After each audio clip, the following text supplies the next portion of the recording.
Interest, ತಮ್ಮ ಆಸಕ್ತಿ, ತಾವು ಪಡ್ಕೊಂಡಿರ್ತಕ್ಕಂತಹ ಶೈಕ್ಷಣಿಕ ಅರ್ಹತೆಯ ಆಧಾರದ ಮೇಲೆ ಅಲ್ಲಿ ವ್ಯತ್ಯಾಸದ ಅಂಶಗಳು ಅಂತಕ್ಕಂತಹದ್ದು ಬಹಳ ಪ್ರಮುಖವಾಗಿ ನಮಗೆ ಕಂಡು ಬರುತ್ತವೆ.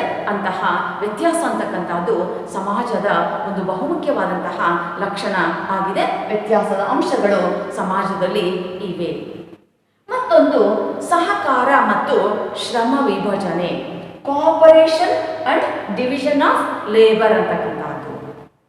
ಪ್ರತಿಯೊಂದು ಸಮಾಜವು ಸಹಕಾರ ತತ್ವದ ತಳಹದಿಯ ಮೇಲೆಯೇ ರೂಪಿತವಾಗಿರ್ತಕ್ಕಂತಹದನ್ನು ನೋಡ್ತೀವಿ. ನಮ್ಮ ಕುಟುಂಬವನ್ನು ತೆಗೆದುಕೊಂಡ್ರೆ ಸ್ತ್ರೀ ಪುರುಷರ ಸಹಕಾರದ ತತ್ವದ ಮೇಲೆ ಆ ಕುಟುಂಬ ಅಂತಕ್ಕಂತಹದ್ದು ರೂಪಿತವಾಗಿದೆ. ನಮ್ಮ ಉದ್ದೇಶಗಳನ್ನು ತಲುಪೋದಿಕ್ಕೆ ನಾವು ಒಟ್ಟಾಗಿ ಕೆಲಸ ಮಾಡ್ತಕ್ಕಂತಹದ್ದು ಇಲ್ಲಿ ಸಹಕಾರ ಆಗುತ್ತದೆ. We are going to work each other to fulfil our objectives or aims. ಉದ್ದೇಶಗಳು, ಗುರಿಗಳು, ಅವುಗಳನ್ನು ತಲುಪೋದಕ್ಕೆ ನಾವು ಒಟ್ಟಾಗಿ ಕೆಲಸವನ್ನು ಮಾಡುತ್ತೇವೆ. ಹಾಗೆಯೇ ಸಹಕಾರ ಅಂತಕ್ಕಂತಹದ್ದು ನಾಟ್ ಓನ್ಲಿ ಬಿಟ್ವೀನ್ ಇಂಡಿವಿಜುವಲ್ಸ್, ಕೇವಲ ವ್ಯಕ್ತಿಗಳ ಮಧ್ಯದಲ್ಲಿ ಅಷ್ಟೇ ಅಲ್ಲ. Cooperation between state and another state, cooperation between the nations. So there is cooperation in almost all societies. ಎಲ್ಲ ಸಮಾಜಗಳಲ್ಲೂ ಸಹಕಾರ ಅಂತಕ್ಕಂಥದ್ದು ಇದ್ದೇ ಇದೆ. ಅದರ ಜೊತೆಗೆ ಶ್ರಮ ವಿಭಜನೆ, ಡಿವಿಷನ್ ಆಫ್ ಲೇಬರ್ ಅಂತಕ್ಕಂಥದ್ದು ಇನ್ನೊಂದು ಮುಖ್ಯವಾದಂತಹ ಸಂಗತಿ. ಒಟ್ಟು ಶ್ರಮವನ್ನು ನಮ್ಮ ಲಿಂಗ, ವಯಸ್ಸು, ಸಾಮರ್ಥ್ಯ, ಶಿಕ್ಷಣದ ಆಧಾರದ ಮೇಲೆ ವಿಭಜನೆಯನ್ನ ಮಾಡ್ತಕ್ಕಂತಹದ್ದು. We are going to divide the labor on the basis of gender, age, educational qualification or training etc. ನಮ್ಮ ಶಿಕ್ಷಣ, ಲಿಂಗ, ವಯಸ್ಸು, ತರಬೇತಿ ಇವುಗಳ ಆಧಾರದ ಮೇಲೆ ಶ್ರಮ ವಿಭಜನೆ ಇಲ್ಲಿ ಕಂಡು ಬರುತ್ತದೆ. ಮತ್ತು ಕೆಲವು ಸಾರಿ ಅಲ್ಲಿ ವಿಶೇಷ ಪರಿಣತಿ ಕೂಡ ಮುಖ್ಯವಾಗುತ್ತದೆ. ಸ್ಪೆಷಲ್ ಸ್ಕಿಲ್ ಅಂತಕ್ಕಂಥದ್ದು ಇಲ್ಲಿ ಮುಖ್ಯವಾಗುತ್ತದೆ. ಉದಾಹರಣೆಗೆ ತಗೊಳ್ಳೋಣ, ನೀವು 6 ಸಬ್ಜೆಕ್ಟನ್ನು ಈ ವರ್ಷ ಅಧ್ಯಯನ ಮಾಡ್ತಾ ಇದ್ದೀರಿ. 6 ವಿಷಯಗಳನ್ನು ಒಬ್ಬರೇ ಉಪನ್ಯಾಸಕರು ನಿಮಗೆ ಬೋಧಿಸುವುದಿಲ್ಲ. ಬದಲಾಗಿ 6 ಜನ ಯಾರು ಯಾವ ವಿಷಯದಲ್ಲಿ ಪರಿಣತಿಯನ್ನು ಪಡೆದಿದ್ದಾರೆ ಅವರು ಮಾತ್ರ ಆ ವಿಷಯಕ್ಕೆ ಸಂಬಂಧಪಟ್ಟಂತಹ ಬೋಧನೆಯನ್ನು ಮಾಡ್ತಾ ಹೋಗ್ತಾರೆ.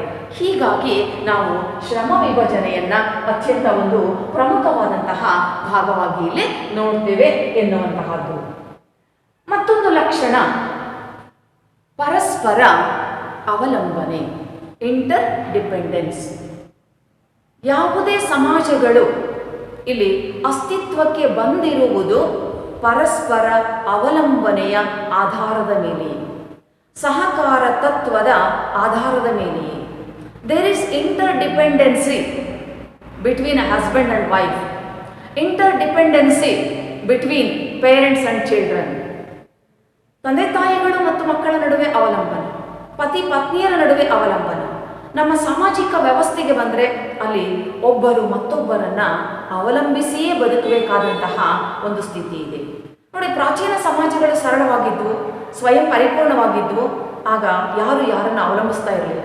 ಆದರೆ ಇವತ್ತಿನ ಆಧುನಿಕ ಸಮಾಜಗಳಲ್ಲಿ ಪರಸ್ಪರ ಅವಲಂಬನೆ ಅಂತಕ್ಕಂಥದ್ದು ಅತ್ಯಂತ ಒಂದು ಮಹತ್ವದ ಸಂಗತಿಯಾಗುತ್ತದೆ. Interdependence between individuals, between states, between nations in the form of export and import. ಆಮದು ರಫ್ತಿನ ರೂಪದಲ್ಲಿ ರಾಷ್ಟ್ರಗಳ ನಡುವೆ ಪರಸ್ಪರ ಅವಲಂಬನೆ ಅಂತಕ್ಕಂಥದ್ದು ಇಲ್ಲಿ ನಮಗೆ ಮುಖ್ಯವಾಗಿ ಕಂಡುಬರುತ್ತದೆ. ಹಾಗಾಗಿ ಇಲ್ಲಿ ಅವಲಂಬನೆಯೇ ಸಮಾಜದ ಒಂದು ಬಹುಮುಖ್ಯವಾದಂತಹ ಸಂಗತಿಯಂತೆ ನಮಗೆ ಕಂಡುಬರುತ್ತದೆ. ಈ ತರಹದ ಅವಲಂಬನೆಯ ತತ್ವದ ಮೇಲೆ, ಸಹಕಾರದ ತಳಹದಿಯ ಮೇಲೆ ನಮ್ಮ ಸಮಾಜವು ರೂಪಿತವಾಗಿದೆ ಎನ್ನುವಂತಹದನ್ನು ಇಲ್ಲಿ ನಾವು ನೋಡ್ಬೋದು. ಹಾಗೆಯೇ ಮತ್ತೊಂದು ಸಾಮಾಜಿಕ ನಿಯಂತ್ರಣ, ಸೋಷಿಯಲ್ ಕಂಟ್ರೋಲ್ ಅಂತಕ್ಕಂಥದ್ದು. ಸಾಮಾಜಿಕ ನಿಯಂತ್ರಣ ಯಾಕೆ ಬೇಕು? ಇಲ್ಲಿ ಸಾಮಾಜಿಕ ನಿಯಂತ್ರಣ ಅಂದ್ರೆ ಏನು ಅಂತ ಹೇಳಿದ್ರೆ, ವ್ಯಕ್ತಿಗಳ ವರ್ತನೆಗಳನ್ನು ಹತೋಟಿಯಲ್ಲಿಡ್ತಕ್ಕಂಥದ್ದು. To check the behaviours of individuals. ಯಾಕೆ ಹತೋಟಿಯಲ್ಲಿ ಇಟ್ಕೊಳ್ಬೇಕು? ಎಲ್ಲ ವ್ಯಕ್ತಿಗಳು ಒಂದೇ ರೂಪದಲ್ಲಿ ಇರೋದಿಲ್ಲ, ಅಲ್ಲಿ ವ್ಯತ್ಯಾಸದ ಅಂಶಗಳಿದ್ದಾವೆ, ಅದನ್ನು ಗಮನಿಸಿದ್ದೀವಿ. ಹಾಗಾಗಿ ಕೆಲವರ ಚಟುವಟಿಕೆಗಳು ಸಮಾಜಕ್ಕೆ ತೊಂದರೆಯನ್ನು ಉಂಟು ಮಾಡುತ್ತವೆ, ಘಾತಕ ಕೃತ್ಯಗಳಾಗಿರ್ತವೆ. ಅಂತಹ ಚಟುವಟಿಕೆಗಳನ್ನು ಇಲ್ಲಿ ನಿಯಂತ್ರಿಸಲೇಬೇಕಾದಂತಹ ಒಂದು ಅವಶ್ಯಕತೆ, ನಿಯಂತ್ರಿಸಲೇಬೇಕಾದಂತಹ ಒಂದು ಅನಿವಾರ್ಯತೆ ಅಂತಕ್ಕಂಥದ್ದು ಇಲ್ಲಿ ಕಂಡುಬರುತ್ತದೆ. ಆ ಹಿನ್ನೆಲೆಯಲ್ಲಿ ನಾವು ಸಮಾಜದಲ್ಲಿ ನಿಯಂತ್ರಣದ ವ್ಯವಸ್ಥೆಯನ್ನು ಕಾಣ್ತೀವಿ. ದೆರ್ ಈಸ್ ಸೋಷಿಯಲ್ ಕಂಟ್ರೋಲ್, ಸಾಮಾಜಿಕ ನಿಯಂತ್ರಣ ಅಂತಕ್ಕಂಥದ್ದು ಇದ್ದೇ ಇದೆ. ಆ ಸಾಮಾಜಿಕ ನಿಯಂತ್ರಣವು 2 ಭಾಗಗಳಲ್ಲಿದೆ. ಒಂದು ಅನೌಪಚಾರಿಕ ನಿಯಂತ್ರಣ, ಮತ್ತೊಂದು ಔಪಚಾರಿಕ ನಿಯಂತ್ರಣ ಎನ್ನುವಂತಹ 2 ಭಾಗಗಳು. Informal social control and formal type of social control ಅಂತಕ್ಕಂಥದ್ದು. ಸಮಾಜವನ್ನು ನಿಯಂತ್ರಿಸತಕ್ಕಂತಹ ರೀತಿಯಲ್ಲಿ 2 ರೀತಿಯ ಅಂಶಗಳಿದ್ದಾವೆ. ಮೊದಲನೇದು ಅನೌಪಚಾರಿಕ ನಿಯಂತ್ರಣ. ನಮ್ಮ ಪದ್ಧತಿಗಳು, ಕಟ್ಟುಪಾಡುಗಳು, ನೈತಿಕ ನಿಯಮಗಳು, ಧರ್ಮ ಇವುಗಳ ಮೂಲಕವೇ ಜನರ ವರ್ತನೆಗಳನ್ನು ನಿಯಂತ್ರಿಸ್ತಕ್ಕಂಥದ್ದು ಅಥವಾ ಹತೋಟಿಯಲ್ಲಿರ್ತಕ್ಕಂತಹದ್ದು ಅನೌಪಚಾರಿಕ ಸಾಮಾಜಿಕ ನಿಯಂತ್ರಣ ಆಗುತ್ತೆ. ಇಲ್ಲಿ ಕುಟುಂಬ, ನೆರೆಹೊರೆ, ನಮ್ಮ ರೂಢಿ ಪದ್ಧತಿಗಳೇ ಜನರ ವರ್ತನೆಗಳನ್ನು ನಿಯಂತ್ರಿಸುವಲ್ಲಿ ನೆರವಾಗುತ್ತವೆ. ನಮ್ಮ ಹಳ್ಳಿಗಳಲ್ಲಿ ನಾವು ಇವುಗಳ ಪ್ರಾಬಲ್ಯತೆಯನ್ನು ಹೆಚ್ಚಾಗಿ ಕಾಣುತ್ತೇವೆ. ವಿದ್ಯಾರ್ಥಿಗಳು, ನೀವು ಗಮನಿಸಿದ್ದೀರಿ, ಪ್ರತಿಯೊಂದು ಹಳ್ಳಿಗಳಲ್ಲಿ ಪೊಲೀಸ್ ಠಾಣೆಗಳಿಲ್ಲ. ಯಾಕಿಲ್ಲ ಅಂತ ಹೇಳಿದ್ರೆ ಅಲ್ಲಿ ಸಮಾಜಘಾತಕ ಕೃತ್ಯಗಳ ಸಂಖ್ಯೆ ಗಣನೀಯವಾಗಿ ಕಡಿಮೆ, ಅಥವಾ ಕೆಲವು ಕಡೆ ಇಲ್ಲವೇ ಇಲ್ಲ ಅಂತಲೂ ಹೇಳ್ಬೋದು. ಹಾಗಾಗಿ ಅಲ್ಲಿ ನಮ್ಮನ್ನು, ನಮ್ಮ ರೂಢಿ ಪದ್ಧತಿಗಳೇ, ನಂಬಿಕೆಗಳೇ, ಗುರು ಹಿರಿಯರೇ ನಮ್ಮ ವರ್ತನೆಗಳನ್ನು ನಿಯಂತ್ರಿಸುತ್ತಾರೆ. ಇದನ್ನು ನಾವು informal type of social control ಅಂತ ಹೇಳಿ ಕರಿತೀವಿ. Our practices, our parents, our neighbours and our mores, these are going to control the people. 2ನೇದು ಔಪಚಾರಿಕ ಸಾಮಾಜಿಕ ನಿಯಂತ್ರಣ, formal type of social control ಅಂತಕ್ಕಂಥ. ಔಪಚಾರಿಕ ನಿಯಂತ್ರಣವು ಒಂದು ಉದ್ದೇಶಪೂರ್ವಕವಾದಂತಹ ಸಂಘಟಿತ ವ್ಯವಸ್ಥೆಯ ಮೂಲಕ ಸಮಾಜವನ್ನು ನಿಯಂತ್ರಿಸ್ತಕ್ಕಂತಹದ್ದು. ಇಲ್ಲಿ ನಮಗೆ ಮುಖ್ಯವಾಗ್ತಕ್ಕಂತಹದ್ದು ಕಾನೂನುಗಳು, ಪೊಲೀಸ್ ವ್ಯವಸ್ಥೆ, ನ್ಯಾಯಾಲಯ ಇಂತಹವುಗಳು. ಇವು ಯಾಕೆ ಅಂತ ಹೇಳಿದ್ರೆ, ಸಮಾಜ ವಿಸ್ತಾರವಾಗುತ್ತಾ ಹೋದಂತೆ ಸಮುದಾಯಗಳು ನಗರ ಸಮುದಾಯಗಳಾಗಿ ಇಲ್ಲಿ ಬೆಳೀತಾ ಹೋದಂತೆ ನಾವು ಔಪಚಾರಿಕ ರೀತಿಯಲ್ಲಿ ಜನರ ವರ್ತನೆಗಳನ್ನು ನಿಯಂತ್ರಿಸಬೇಕಾಗುತ್ತದೆ. ನೀವು ಗಮನಿಸ್ತೀರಿ, ಉದಾಹರಣೆಗೆ ಒಂದು ಬೆಂಗಳೂರಂತಹ ಬೃಹತ್ ನಗರವನ್ನು ತಗೊಂಡ್ರೆ ಅಲ್ಲಿ ಒಂದಲ್ಲ ಎರಡಲ್ಲ ಹಲವು 10 ನೂರಾರು ಪೊಲೀಸ್ ಠಾಣೆಗಳಿದ್ದಾವೆ. ಯಾಕೆ ಅಂದರೆ ಅಂತಹ ಬೃಹತ್ ಸಮುದಾಯವನ್ನು ನಿಯಂತ್ರಿಸೋದಕ್ಕೆ ಪೊಲೀಸರು ಬೇಕು, ಕಾನೂನುಗಳು ಬೇಕು, ಅಥವಾ ನ್ಯಾಯಾಲಯಗಳು ಬೇಕು. ಹೀಗಾಗಿ ನಾವು ಔಪಚಾರಿಕವಾಗಿ ಬೃಹತ್ ಸಮುದಾಯಗಳನ್ನು, ಬೃಹತ್ ಸಮೂಹಗಳನ್ನು ನಿಯಂತ್ರಿಸುವಲ್ಲಿ ಆ ತರಹದ ಒಂದು ಸಾಧನಗಳ ನೆರವನ್ನು ಪಡ್ಕೊಳ್ಬೇಕಾಗುತ್ತೆ. ಇಲ್ಲಿ ಪೊಲೀಸರು, ಕಾನೂನುಗಳು, ನ್ಯಾಯಾಲಯ ಇವೆಲ್ಲವುಗಳು ಕೂಡ ನಮ್ಮ ವರ್ತನೆಗಳನ್ನು ನಿಯಂತ್ರಿಸ್ತಕ್ಕಂತಹ ಒಂದು ಕೆಲಸವನ್ನು ಮಾಡುತ್ತವೆ. ಅಷ್ಟೆಲ್ಲ ಇದ್ದಾಗ್ಯೂ ನಾವು ಪ್ರತಿದಿನ, ನೀವು ಪತ್ರಿಕೆಗಳಲ್ಲಿ ನೋಡ್ತೀರಿ, ಪ್ರತಿದಿನ ಯಾವುದೇ ಪತ್ರಿಕೆಯನ್ನು ತೆಗೆದರೆ ಕಳ್ತನ, ಕೊಲೆ, ಸುಲಿಗೆ, ಅತ್ಯಾಚಾರ ಈ ಥರದ ಪ್ರಸಂಗಗಳು ದಿನದಿನಕ್ಕೂ ವ್ಯಾಪಕವಾಗಿ ಹೆಚ್ಚುತ್ತಾ ಇದ್ದಾವೆ. ಅಕಸ್ಮಾತ್ ಔಪಚಾರಿಕ ಸಾಧನಗಳು ಇರಲಿಲ್ಲ ಅಂತ ಹೇಳಿದ್ರೆ, V cannot imagine A society without formal type of social control. ಔಪಚಾರಿಕ ನಿಯಂತ್ರಣದ ಸಾಧನಗಳು ಇದೇ ಇರತಕ್ಕಂತಹ ಸಮಾಜವನ್ನು ನಾವು ಊಹೆ ಮಾಡಿಕೊಳ್ಳೋದಕ್ಕೂ ಕೂಡ ಸಾಧ್ಯ ಇಲ್ಲ. ಅಷ್ಟರ ಮಟ್ಟಿಗೆ ಇಲ್ಲಿ ಅದರ ಅವಶ್ಯಕತೆ ಅಂತಕ್ಕಂತಹದ್ದು ಇದೆ. ಹೀಗಾಗಿ ಸಮಾಜಘಾತಕ ಕೃತ್ಯಗಳನ್ನು ತಡೆಯುವಲ್ಲಿ ನಿಯಂತ್ರಣ ಅಂತಕ್ಕಂಥದ್ದು ಬೇಕು. So each society and its own means of social control. ಸಾಮಾಜಿಕ ನಿಯಂತ್ರಣದ ಸಾಧನಗಳನ್ನು ಪ್ರತಿಯೊಂದು ಸಮಾಜ ಇಲ್ಲಿ ಒಳಗೊಂಡಿದೆ ಅಂತಕ್ಕಂಥದ್ದನ್ನು ನೋಡ್ತೇವೆ. ಇನ್ನು ಕೊನೆಯದು ಪರಿವರ್ತನಾಶೀಲತೆ. Each society is dynamic and change is the law of nature. ಬದಲಾವಣೆ ಅಂತಕ್ಕಂಥದ್ದು ಪ್ರಕೃತಿಯ ನಿಯಮ ಮತ್ತು ಪ್ರತಿಯೊಂದು ಸಮಾಜಗಳು ಇಲ್ಲಿ ಪರಿವರ್ತನೆಗೆ ಒಳಪಡ್ತಾನೆ ಹೋಗ್ತಕ್ಕಂಥದ್ದನ್ನು ನಾವಿಲ್ಲಿ ಮುಖ್ಯವಾಗಿ ಗಮನಿಸ್ತೀವಿ. ಆ ಪರಿವರ್ತನೆಗಳು ವಿಭಿನ್ನ ರೂಪದಲ್ಲಿರ್ಬೋದು. ನಮ್ಮ ಗ್ರಾಮೀಣ ಸಮುದಾಯಗಳನ್ನು ತಗೊಂಡ್ರೆ ಅಲ್ಲಿ ನಿಧಾನಕ್ಕೆ ಪರಿವರ್ತನೆಗಳು ಸಂಭವಿಸಬಹುದು. ಅಥವಾ ನಗರ ಸಮುದಾಯಗಳನ್ನು ತಗೊಂಡ್ರೆ ಅಲ್ಲಿ ವೇಗವಾಗಿ ಪರಿವರ್ತನೆಗಳು ಸಂಭವಿಸಬಹುದು. ಆ ವೇಗ ಗತಿ ಹೇಗೆ ಇರಲಿ, ಪ್ರತಿಯೊಂದು ಸಮಾಜ ಬದಲಾಗುತ್ತಲೇ ಇರುತ್ತದೆ.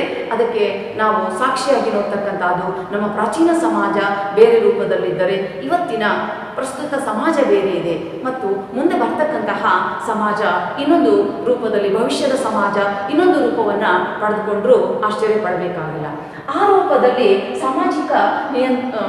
ಸಾಮಾಜಿಕ ವ್ಯವಸ್ಥೆಯಲ್ಲಿ ಪರಿವರ್ತನೆಗಳು ಅಂತಕ್ಕಂಥದ್ದು ನಿರಂತರವಾಗಿ ನಡೀತಾ ಇರ್ತವೆ. It is a continuous process and each society is subject to change. ಪ್ರತಿಯೊಂದು ಸಮಾಜ ಇಲ್ಲಿ ಪರಿವರ್ತನೆಗೆ ಒಳಗಾಗುತ್ತಲೇ ಇರ್ತದೆ ಅಂತಕ್ಕಂಥದ್ದನ್ನು ನಾವಿಲ್ಲಿ ಮುಖ್ಯವಾಗಿ ಕಾಣಬೇಕಾಗ್ತದೆ.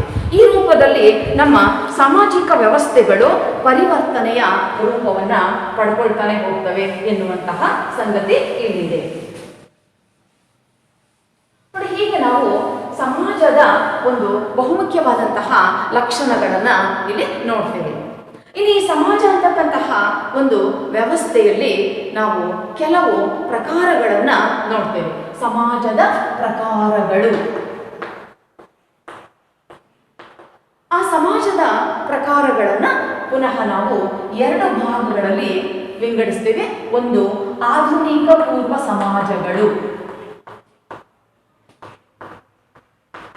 ಆಧುನಿಕ ಪೂರ್ವ ಸಮಾಜಗಳು, ಮತ್ತೊಂದು ಆಧುನಿಕ ಸಮಾಜಗಳು ಎನ್ನುವಂತಹ ಎರಡು ಭಾಗಗಳಲ್ಲಿ ನಾವು ಈ ಪ್ರಕಾರಗಳನ್ನು ಅಧ್ಯಯನ ಮಾಡ್ತೀವಿ. ಹಾಗಾದ್ರೆ ಇಲ್ಲಿ ಆಧುನಿಕ ಪೂರ್ವ ಸಮಾಜ, pre modern society and modern society ಅಂತಕ್ಕಂತಹ ಎರಡು ಭಾಗಗಳು ಇಲ್ಲಿರ್ತಕ್ಕಂಥದ್ದು. ಅವುಗಳಿಗೆ ನಾವು ಆಧುನಿಕ ಪೂರ್ವ ಸಮಾಜಕ್ಕೆ ಬಂದರೆ ಪುನಃ ಅಲ್ಲಿ 4 ಭಾಗಗಳಿದ್ದಾವೆ. ಒಂದು ಬೇಟೆಗಾರಿಕೆ ಮತ್ತು ಆಹಾರ ಸಂಗ್ರಹಣೆ, ಎರಡನೆಯದು ಕೃಷಿ ಸಮಾಜ, ಮೂರನೆಯದು ಪಶುಪಾಲನೆ, ನಾಲ್ಕನೇದು ಸಾಂಪ್ರದಾಯಿಕ ಮತ್ತು ನಾಗರಿಕತೆ. ಸಾಂಪ್ರದಾಯಿಕ ಸಮಾಜ ಮತ್ತು ನಾಗರಿಕತೆ ಅಲ್ಲಿರ್ತಕ್ಕಂತಹದ್ದು ನಮಗೆ ಮುಖ್ಯವಾಗಿ ಕಂಡು ಬರ್ತದೆ. ನೋಡಿ, ಈ ಅಂಶಗಳನ್ನ ನಾವಿಲ್ಲಿ ತೆಗೆದುಕೊಂಡಾಗ ಆಧುನಿಕ ಪೂರ್ವ ಸಮಾಜದಲ್ಲಿ ಬೇಟೆಗಾರಿಕೆ ಮತ್ತು ಆಹಾರ ಸಂಗ್ರಹಣೆ. ನಮ್ಮ ಆರಂಭದ ಸಮಾಜಗಳು ಇನ್ನೇ ಪ್ರೀ ಮಾಡರ್ನ್ ಸೊಸೈಟಿ, ಇಲ್ಲಿ ನಾವು ನೋಡ್ತಕ್ಕಂಥದ್ದು hunting and food gathering, agrarian society and pastoral society, traditional and civilisation. ಈ 4 ರೂಪದಲ್ಲಿ ನೋಡ್ತೀವಿ. ಹಂಟಿಂಗ್ ಬೇಟೆಗಾರಿಕೆ, ಇಲ್ಲಿ ಪ್ರಾಣಿಗಳನ್ನು ಬೇಟೆಯಾಡ್ತಕ್ಕಂಥದ್ದು, ಆ ಮೂಲಕ ಆಹಾರವನ್ನು ಸಂಗ್ರಹಿಸ್ತಕ್ಕಂತಹ ಒಂದು ಬೆಳವಣಿಗೆಗಳು ಇಲ್ಲಿ ನಮಗೆ ಮುಖ್ಯವಾಗಿ ಕಂಡು ಬರುತ್ತವೆ. ಅಂದರೆ ಹಿಂದಿನ ಸಂದರ್ಭಗಳಲ್ಲಿ, ತೀರಾ ಆಧುನಿಕ ಸಂದರ್ಭಗಳಲ್ಲಿ when man is A nomadic, ಅಲೆಮಾರಿ ಆಗಿದ್ದ ಅಂಥ ಸಂದರ್ಭದಲ್ಲಿ ನಾವು ಈ ಥರದ ಒಂದು ಸಮಾಜವನ್ನು ನಾವಲ್ಲಿ ನೋಡ್ತೇವೆ. ಆ ರೀತಿಯಲ್ಲಿ ಪ್ರಾಣಿಗಳನ್ನು ಬೇಟೆಯಾಡ್ತಕ್ಕಂಥದ್ದು, ಆಹಾರವನ್ನು ಸಂಗ್ರಹಿಸ್ತಕ್ಕಂಥದ್ದು. They are hunting and gathering food items, ಆ ಥರ ಒಂದು ವ್ಯವಸ್ಥೆ. ಆ ನಂತರ ಬರ್ತಕ್ಕಂಥದ್ದು ಕೃಷಿ ಸಮಾಜ. ಇಲ್ಲಾಂದರೆ ಕೃಷಿಯ ಚಟುವಟಿಕೆಗಳು ಆರಂಭ ಆಗ್ತಕ್ಕಂಥದ್ದು, ಮತ್ತು ಈ ಸಮುದಾಯಗಳು, ಈ ಬಗೆಯ ಸಮಾಜಗಳು ಇಲ್ಲಿ ಒಬ್ಬ ನಾಯಕನ ವ್ಯಾಪ್ತಿಗೆ ಒಳಪಡ್ತಕ್ಕಂತಹ ಸಮಾಜ ಆಗಿತ್ತು. ಇಲ್ಲಿ ಕೃಷಿಗೆ ಸಂಬಂಧಪಟ್ಟಂತಹ ಚಟುವಟಿಕೆಗಳು ನಡೀತಾ ಇದ್ವು. Agriculture is their main occupation ಅಂತಕ್ಕಂತಹದ್ದು. ಸೊ ಈ ಥರದ ಸಂಗತಿಗಳಲ್ಲಿ ಕೃಷಿ ಪ್ರಧಾನವಾಗುತ್ತದೆ. ಮತ್ತೊಂದು ಪಶುಪಾಲನೆ, ಪೆಸ್ಟಲ್ ಸೊಸೈಟೀಸ್, ಸಾಕು ಪ್ರಾಣಿಗಳನ್ನು ಸಾಕ್ತಕ್ಕಂಥದ್ದು, ಬೇಟೆಯಾಡ್ತಕ್ಕಂಥದ್ದು ಒಂದು ಭಾಗದಲ್ಲಿದ್ದರೆ ಇನ್ನು ಕೆಲವು ಪ್ರಾಣಿಗಳನ್ನು ಸಾಕ್ತಕ್ಕಂಥದ್ದು. Man was going to look after the domestic animals, ಸಾಧು ಪ್ರಾಣಿಗಳನ್ನು ಅವನು ಸಾಕ್ತಕ್ಕಂತಹದ್ದು. ಇದು ಬಹುಕಾಲದವರೆಗೆ ನಡೀತಾ ಬಂದಂತಹ ಒಂದು ವ್ಯವಸ್ಥೆಯಾಗಿದ್ದು, ಪಶುಪಾಲಕ ವೃತ್ತಿ ಅಂತಕ್ಕಂತಹದ್ದು ಇವತ್ತಿಗೂ ನಡೀತಾ ಇದೆ. ಅಂದು ಕೂಡ ಬಹಳ ಮಹತ್ವವನ್ನು ಪಡೆದುಕೊಂಡಿತ್ತು ಅಂತಕ್ಕಂಥದ್ದನ್ನು ನೋಡ್ತೀವಿ. ಇನ್ನು ಸಾಂಪ್ರದಾಯಿಕತೆ ಮತ್ತು ನಾಗರಿಕತೆ ಅಂತಕ್ಕಂತಹದ್ದು, ಇವುಗಳು ಬಹುಶಃ 19ನೇ ಶತಮಾನದ ಅವಧಿಯವರೆಗೂ ಪ್ರಾಮುಖ್ಯತೆಯನ್ನು ಪಡ್ಕೊಳ್ತಕ್ಕಂತಹ ಸಮಾಜಗಳಾಗಿ ಕಂಡುಬರುತ್ತವೆ. 19ನೇ ಶತಮಾನದವರೆಗೂ ಕೂಡ ನಡೀತಕ್ಕಂತಹ ಒಂದು ವ್ಯವಸ್ಥೆ. ಇಲ್ಲಾಗಲೇ ನಾವು ನಾಗರಿಕತೆಯನ್ನ ನೋಡ್ತೀವಿ. ಇಲ್ಲಿ ಕೃಷಿ ಪ್ರಧಾನತೆ ಇದೆ, ಹಾಗೇನೆ ಕೈಗಾರಿಕೆಗಳು ಕೂಡ ಒಂದು ನಿರ್ದಿಷ್ಟವಾದಂತಹ ಪ್ರಾಶಸ್ತ್ಯವನ್ನ ಪಡೆದುಕೊಂಡಿದ್ದಂಥವುಗಳು. ಇಲ್ಲಿ ಒಬ್ಬ ರಾಜನ ಆಳ್ವಿಕೆ ಅಥವಾ ಒಬ್ಬ ಚಕ್ರವರ್ತಿಯ ಆಳ್ವಿಕೆಗೆ ಒಳಪಟ್ಟಂತಹ ಸಮಾಜ ಇದಾಗಿತ್ತು. ಅಪ್ ಟು 19th ಸೆಂಚುರಿ, 19ನೇ ಶತಮಾನದವರೆಗೆ ಕಾಣ್ತಕ್ಕಂತಹ ಸಮಾಜಗಳು ನಮಗಿಲ್ಲಿ ಮುಖ್ಯವಾಗುತ್ತವೆ. ಅಲ್ಲಿ ಸಾಂಪ್ರದಾಯಿಕ ವ್ಯವಸ್ಥೆ ಇದೆ, ಹಾಗೆಯೇ ನಾಗರಿಕತೆಯು ರೂಪುಗೊಳ್ತಾ ಬರ್ತಕ್ಕಂತಹದ್ದನ್ನು ನೋಡ್ತೀವಿ. ಹಿಯರ್ ಎ ಕಿಂಗ್ಸ್ ರೂಲ್, ಒಬ್ಬ ರಾಜನ ಆಳ್ವಿಕೆ ಅಂತಕ್ಕಂಥದ್ದು ಹೆಚ್ಚು ಮಹತ್ವವನ್ನು ಇಲ್ಲಿ ಪಡೆದುಕೊಂಡಿತ್ತು ಅನ್ನತಕ್ಕಂಥದ್ದನ್ನು ನಾವಿಲ್ಲಿ ನೋಡ್ತೀವಿ. ಹೀಗೆ ಆಧುನಿಕ ಪೂರ್ವ ಸಮಾಜದಲ್ಲಿ ಬೇಟೆಗಾರಿಕೆ ಮತ್ತು ಆಹಾರ ಸಂಗ್ರಹಣೆ, ಕೃಷಿ ಸಮಾಜ, ಪಶುಪಾಲನೆ, ಸಾಂಪ್ರದಾಯಿಕ ಮತ್ತು ನಾಗರಿಕ ಸಮಾಜಕ್ಕೆ ಸಂಬಂಧಪಟ್ಟಂತಹ ಕೆಲವು ಸಂಗತಿಗಳನ್ನು ನಾವು ಆಧುನಿಕ ಪೂರ್ವ ಸಮಾಜದಲ್ಲಿ ಮುಖ್ಯವಾಗಿ ಗಮನಿಸ್ತೇವೆ.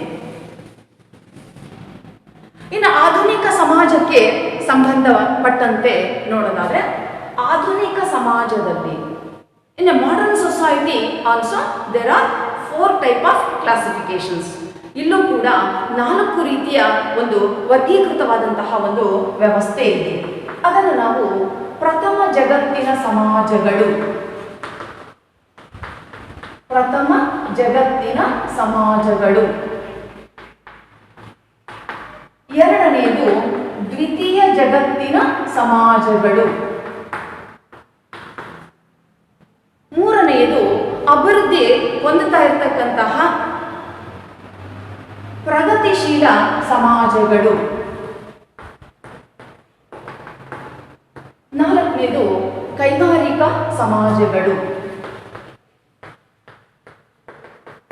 ಕೈಗಾರಿಕಾ ಸಮಾಜಗಳು, ಆಧುನಿಕ ಕೈಗಾರಿಕಾ ಸಮಾಜಗಳು ಅಂತ ಹೇಳಿ 4 ಭಾಗಗಳಲ್ಲಿ ಅಧ್ಯಯನ ಮಾಡ್ತೀವಿ. First world society, second world societies and developing societies and new industrial societies ಅಂತಕ್ಕಂಥದ್ದು ಈ 4 ರೀತಿಯ ಒಂದು ವ್ಯವಸ್ಥೆಗಳು ಇಲ್ಲಿದೆ.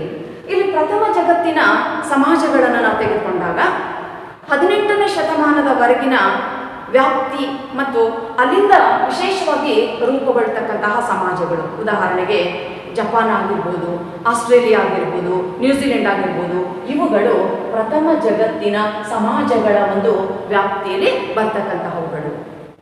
ಆಸ್ಟ್ರೇಲಿಯಾ, ನ್ಯೂಜಿಲೆಂಡ್, ಜಪಾನ್ ಈ ಒಂದು ರಾಷ್ಟ್ರಗಳು ಇಲ್ಲಿ ಪ್ರಥಮ ಜಗತ್ತಿನ ರಾಷ್ಟ್ರಗಳಾಗಿ ಕಂಡುಬರುತ್ತವೆ. ಇನ್ನು ಎರಡನೆಯದು ದ್ವಿತೀಯ ಜಗತ್ತಿನ ರಾಷ್ಟ್ರಗಳು.